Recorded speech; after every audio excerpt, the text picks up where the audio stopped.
मरते दम तक चलेंगे ये 5 बिज़नेस गाँव में। दोस्तों अगर आप किसी गाँव में रहते हैं तो ये 5 बिज़नेस शुरू कीजिए, मरते दम तक चलेंगे ये बिज़नेस। इनफैक्ट आपके बाद आपके बच्चे के लिए भी फ़ायदेमंद रहेगा ये बिज़नेस, जनरेशन बाय जनरेशन चलता रहेगा ये बिज़नेस। तो कौन से हैं वो 5 ऐसे दमदार बिज़नेस जिसके बारे में हम बात करने वाले हैं, चलिए जानते हैं वीडियो में।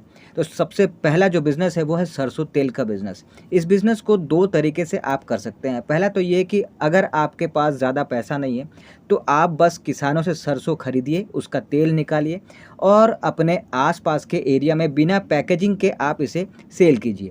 दूसरा तरीका ये है कि आप पूरी की पूरी तेल की मिल लगाकर बोतल में, पाउच में, पैकेट में आप जो है पैकेजिंग कीजिए तेल की और फिर अपने ब्रांड नेम से मार्केट में आप इसे बेचिए। पर इसके लिए आपको कुछ ज़रूरी लाइसेंस भी चाहिए होता है, जैसे कि कंपनी रजिस्ट्रेशन कराना होता है, जीएसटी नंबर लेना होता है, एफएसएसएआई का भी आपको रजिस्ट्रेशन कराना होता है, तो ये चाहिए होता है। आप अपने पैसे के बजट के हिसाब से इसे बड़े लेवल पे स्टार्ट कर सकते हैं या फिर छोटे लेवल पे स्टार्ट कर सकते हैं। गाँव के लिए देखा जाए तो ये बिज़नेस जो है काफ़ी अच्छा बिज़नेस माना जाता है। आप किसानों से सरसों जो है वो सस्ते रेट में ख़रीद कर स्टॉक करके स्टोर कर लीजिए और फिर उसका तेल मैन्युफैक्चर करके आप आगे इसे बेचते रहिए। डिमांड की बात अगर करें तो सरसों के तेल की डिमांड कितनी रहती है मार्केट में, ये कहने की कोई ज़रूरत नहीं, आप जानते ही हैं। दूसरा जो बिज़नेस है वो है मोबाइल एसेसरीज़ एंड रिपेयरिंग का बिज़नेस। अब ये बिज़नेस बजट फ्रेंडली बिज़नेस होता है, कम इन्वेस्टमेंट में आप इसे स्टार्ट करके बड़े लेवल तक ले जा सकते हैं ईज़िली। इस बिज़नेस के फ़ायदे बहुत हैं क्योंकि मोबाइल की ज़रूरत सबको है और मोबाइल अगर है, यूज़ हो रहा है तो ख़राब भी होगा, तो रिपेयर करने के लिए रिपेयरिंग शॉप की ज़रूरत लोगों को पड़ेगी। साथ ही मोबाइल एसेसरीज़ जैसे कि charger, tempered glass, earphone, headphone, mobile cover आदि चीज़ों की ज़रूरत भी लोगों को पड़ेगी, तो इसकी भी डिमांड हमेशा रहती है और रहेगी। तो इसीलिए ये बिज़नेस काफ़ी फ़ायदेमंद होता है और अगर इस बिज़नेस को आप स्टार्ट करते हैं तो ये बिज़नेस कभी फ़ेल नहीं होने वाला। तीसरा जो है वो है खाद एवं बीज भंडार का बिज़नेस।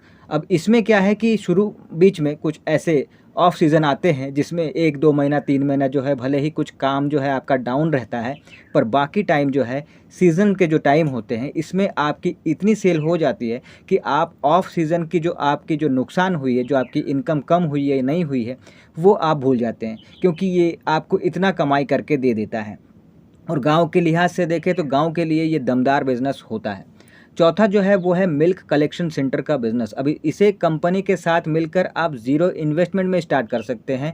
आपको एक भी रुपया खुद से लगाने की ज़रूरत नहीं है। आपको बस इतना करना है कि आपको कोई गाय भैंस भी नहीं पालनी है, कुछ भी नहीं करना है। आपको बस अपने जहाँ भी आप रहते हैं, जिस भी ग्रामीण क्षेत्र में, जिस भी गाँव में आप रहते हैं, आप वहाँ के और वहाँ के आस-पास के जितने भी गाँव हैं, उन सभी के किसान जो पशुपालन करते हैं, जो दूध मतलब पशु पाल के दूध निकाल के बेचते हैं, उनसे आपको कांटेक्ट करना है और उनसे आपको दूध का कलेक्शन करना है और अपने कलेक्शन सेंटर पे आपको रखना है। कंपनी की गाड़ी आएगी, दूध लेकर जाएगी और आपको आपका कमीशन मिलता रहेगा। पाँचवा जो है वो है इवेंट मैनेजमेंट का बिज़नेस। अब ये भी ज़ीरो इन्वेस्टमेंट में आप इजीली स्टार्ट कर सकते हैं और इसके ज़रिए भी आप अच्छी इनकम गांव में भी कर सकते हैं और इसी के साथ साथ आप इवेंट मैनेजमेंट के बिज़नेस को गांव में पॉपुलर भी कर सकते हैं, जो अभी गांव में ज़्यादा पॉपुलर नहीं है। तो इसे भी आप करके अच्छी इनकम कर सकते हैं और आने वाले समय में आप देखेंगे कि कैसे आपको इन बिज़नेसेस को करके फ़ायदा देखने को मिलेगा।